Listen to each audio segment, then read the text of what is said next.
When my mom introduced us to people, she always said, "This is Cassidy, our little doctor in the making."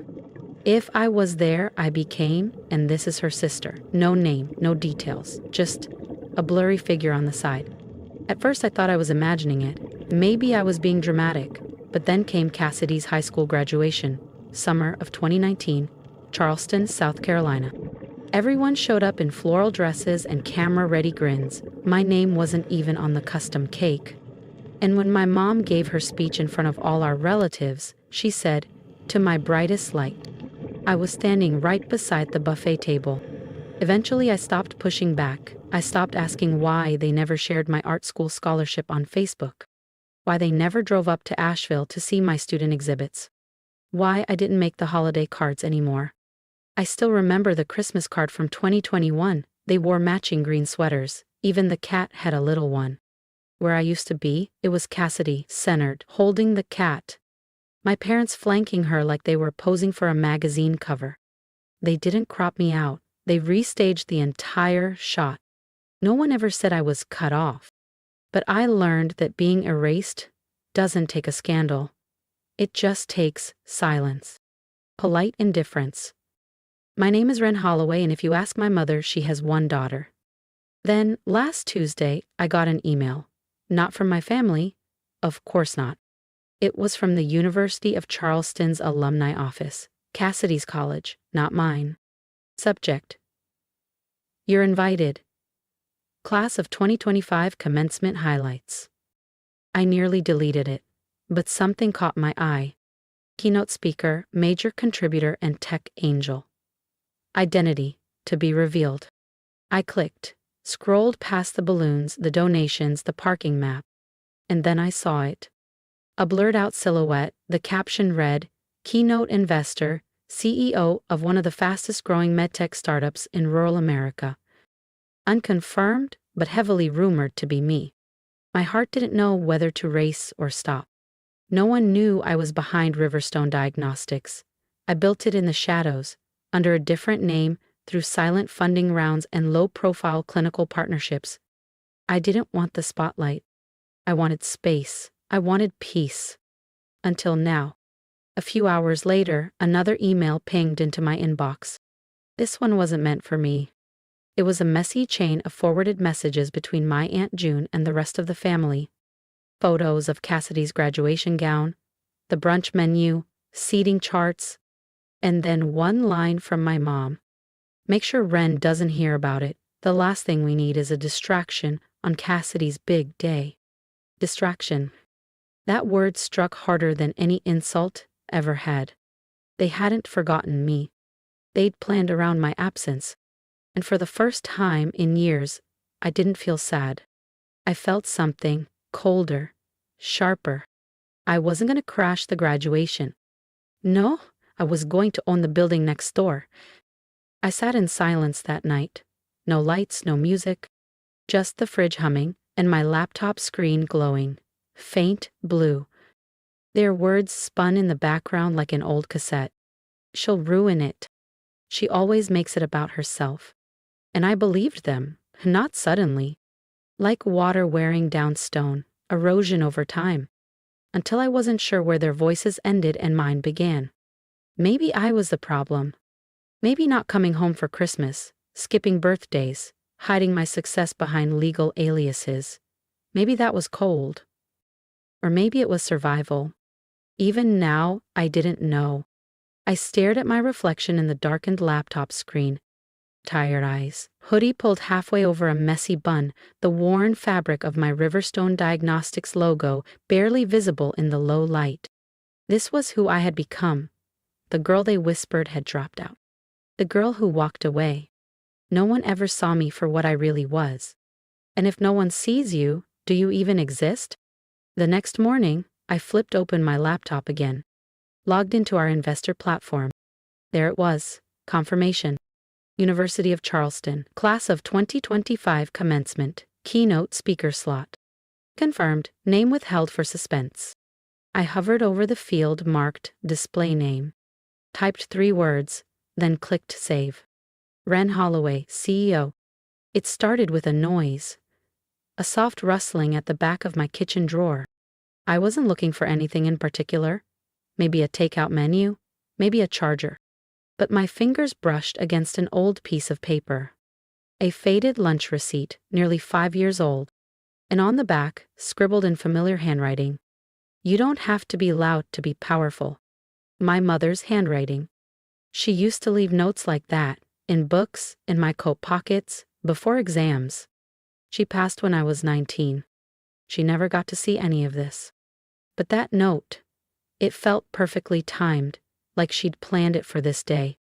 Almost on cue, my phone lit up. A message from Owen, my CTO.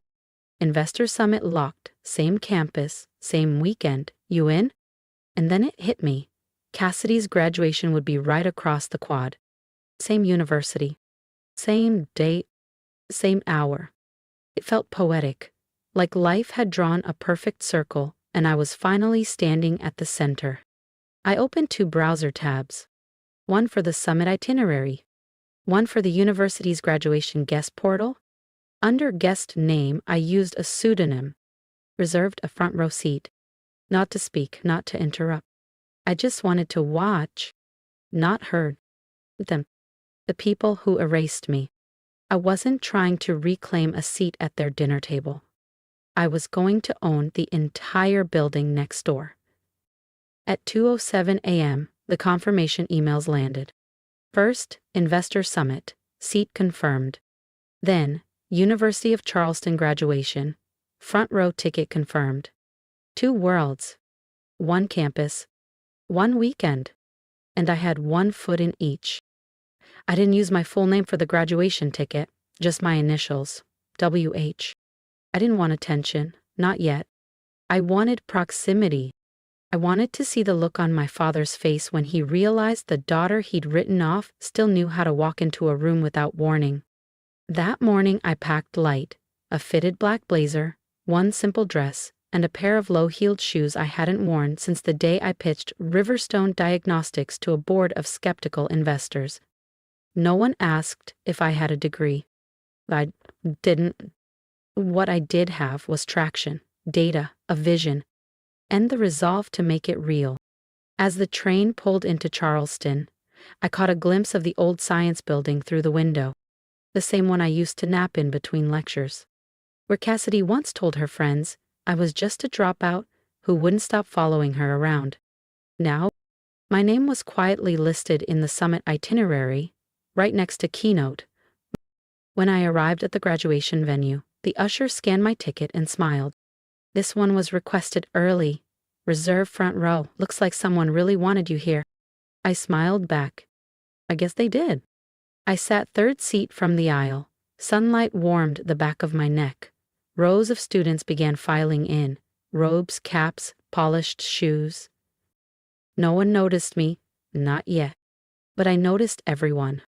Then I heard it. My father's voice. Low, clipped, commanding. He stood at the far end of the row, speaking with a campus staffer holding a clipboard and radio. That voice, it was the one he used to clear a room without ever shouting. He scanned the crowd, eyes narrowed, searching, judging, expecting trouble. The usher approached me again. "Ma'am, can I confirm your name for the seating log?" I handed her my ticket. She nodded politely, smiled, moved on. 2 rows ahead, Cassidy took her seat with the other graduates. The show was about to begin. Camps tilted just right. Gowns flawlessly pressed. Cassidy looked the same, maybe colder, maybe more refined. But I recognized the look on her face. The one she wore when she was in character. Performing. She was always good at playing perfect. A professor passed by, paused, glanced at me, then did a double take. "Wait," he whispered. "You're in, Ren Holloway, Riverstone, right?"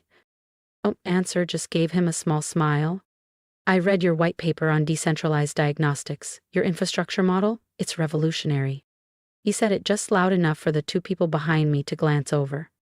Across the quad, university banners fluttered. The loudspeakers crackled to life. The ceremony was starting. Behind me, my father's voice rose again, agitated now. "She's not supposed to be here. She's not on the list." I didn't move. Didn't flinch. Let him look, let him squint, search, spiral. Because the daughter he buried in silence wasn't sitting there. Only the woman in the front row. And soon, everyone would know her name. The Investors Summit was set to begin 40 minutes after the graduation wrapped. Right across the quad, inside the glass auditorium, banners already rotated on massive digital displays. Riverstone Diagnostics, closing keynote. The quiet pivot that disrupted rural medtech. As Cassidy's department chair stepped up to speak, I slipped out. My seat was empty before my father even realized I'd been there. Backstage at the summit, my assistant met me with the final slide deck. All set, she said, handing over the tablet. They still don't know it's you. Even the dean thinks the CEO is some reclusive Ivy League guy. I nodded, flipping through the slides.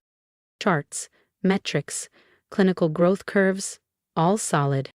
But something was missing. I paused at the final slide. It just said, "Thank you." Plain, safe, forgettable. I deleted it. Typed something new. Ren Holloway, University of Charleston. Class of never. And beneath that, smaller.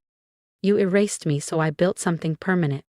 My assistant glanced over my shoulder and blinked. That's bold. It's honest, I replied. She didn't argue. I took one last look at my reflection in the black screen. Hair tied back, no makeup, just a fitted blazer and a name they once tried to erase. Outside, I could hear clapping echo across the courtyard. The graduation was wrapping up. Inside, the summit's host took the stage. Please welcome the founder and CEO of Riverstone Diagnostics. At that exact moment, as cameras flashed and heads turned, Cassidy's professor leaned toward her and whispered something. I stepped onto the stage. The lights weren't blinding, the stage didn't feel high, and for once, I didn't feel small. Projected behind me, bold, clean, undeniable. Ren Holloway, CEO, Riverstone Diagnostics. For a second, the room stayed quiet, not out of doubt, but realization. Whispers. Then phones. Then stunned silence. They had been quoting my models, my research, my data for years, and they had never known it was me. I took a breath. I built Riverstone because no one in my family believed I could finish anything. And honestly, they weren't completely wrong. I didn't finish college. I didn't finish family holidays. I didn't finish being the daughter they wanted. I paused, let it settle. But I finished this. Click. Next slide, a map of our rural health network. Dots marking small towns, forgotten clinics, now pulsing with life and care. It's like hospital partnerships, patient access, outreach milestones. Click. A grainy photo, me, 6 years ago, soldering parts in a dorm hallway. No lab, no funding, no recognition. I looked across the room, trustees, students, deans. In the third row, sitting beside a junior professor, I saw Cassidy's advisor. His eyes widened. He leaned toward her again. "You didn't tell me she was your sister," he said, just loud enough for the mic to catch. Cassidy froze. The professor turned back to me, then said with a slight smile, "Nice work, CEO." That was the moment. Not the ovation that followed. Not the cascade of messages from people who once ghosted me. That moment, the truth finally visible, was enough. It was that one line, from the one person Cassidy had always wanted approval from. The one moment she couldn't rehearse. The one sentence that didn't belong to her. I didn't look at her directly. I didn't need to. I knew she was watching. And I knew my father was somewhere behind her, teeth clenched, fists tight. But I didn't need to speak. Because the truth had already spoken. And this time, it had a microphone. I slipped out the back. No reporters, no photos. Just the echo of applause bouncing off the glass behind me. I didn't wait for compliments. I didn't linger for the catered reception. I didn't have to. By the time I reached my hotel lobby, my phone was already vibrating non-stop. 37 unread messages, 6 missed calls from unknown numbers. And one text from my cousin. "Was that you on stage?" Dad nearly choked. I didn't respond. Didn't need to. A clip of the moment had already gone viral. The line, "Nice work, CEO," was being replayed, subtweeted, captioned, and in every repost, there I was, alone at the podium, my name glowing behind me. The silence I'd carried for years finally answered. I didn't tag the university, didn't mention Cassidy, didn't say a word, but I knew they saw it. Because hours later, Cassidy's graduation photo vanished from my father's Facebook page, replaced with a quote about staying humble. Glass. Cassidy didn't tag anyone either. No thank you to my amazing family caption. Just one over-filtered photo. No smile, no context. I never returned their silence with noise. But they heard me. In the halls where my name was never spoken. In the rooms they never thought I'd re-enter. In whispers from professors, students, strangers, they said the name they buried. Wren Holloway. Not their mistake. Not their shame. Not their failure. Just a woman who stood tall and didn't look back. The Monday after the summit, my inbox lit up again. But not with VC firms or journalists. It was family. Not directly, of course. That would require accountability. These came wrapped in casual curiosity. A message from my second cousin. "Hey Ren, long time.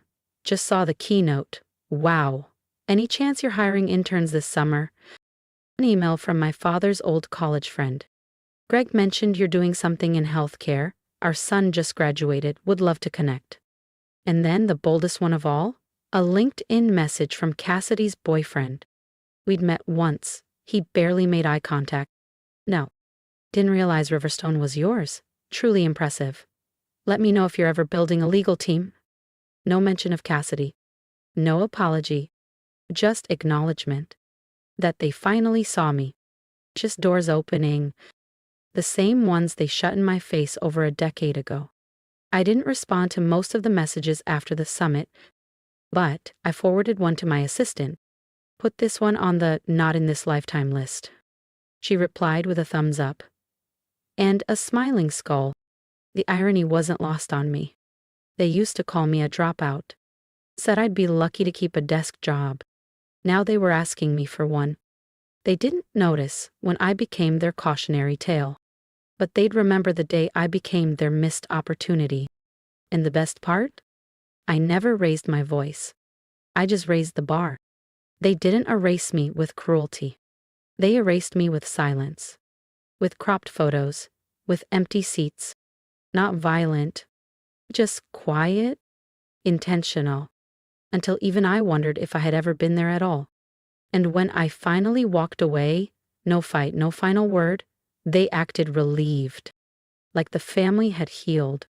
So I let them believe that. Let them sit in rooms and say, "We haven't heard from Ren in years." As if I were a ghost. Not their daughter, not their sister, but the truth doesn't stay buried. Not when it builds something real. This time, they couldn't hide behind silence. My name was on the screens, on the banners, echoed in classrooms and conference halls. I never asked to be welcomed back. I just made sure, everywhere they turned, I was already there. Not as the failure they whispered about, but as the woman they now had to Google. I never went back to the house. Not when my father sent word through a cousin. Something about letting the past go. He didn't mean apology. He meant damage control. I wasn't interested. There was nothing for me there. Not the peeling wallpaper. Not the shelf where my awards used to be. Not even the garden my mother once loved, now bitter and dry. But I did return. Just not the way they hoped. I returned in hospitals using our tech. In classrooms quoting my research. In the mouths of people who once looked past me. They couldn't rewrite me. Couldn't reshape me. Couldn't claim me. And that was the final gift. They buried me in silence. So I came back with something louder. Wren Holloway, CEO, unforgettable. If you've ever felt invisible, cut out of family photos, left out of conversations, treated like a background character in your own story, then this is for you. I want to hear your story. Drop a comment below and tell me when you decided to stop waiting for permission and started writing your own legacy. You don't need anyone's approval to matter. You don't need to be loud to be powerful, and most of all, you don't need to go back to the people who buried you to prove that you've grown. Sometimes just becoming unforgettable is enough.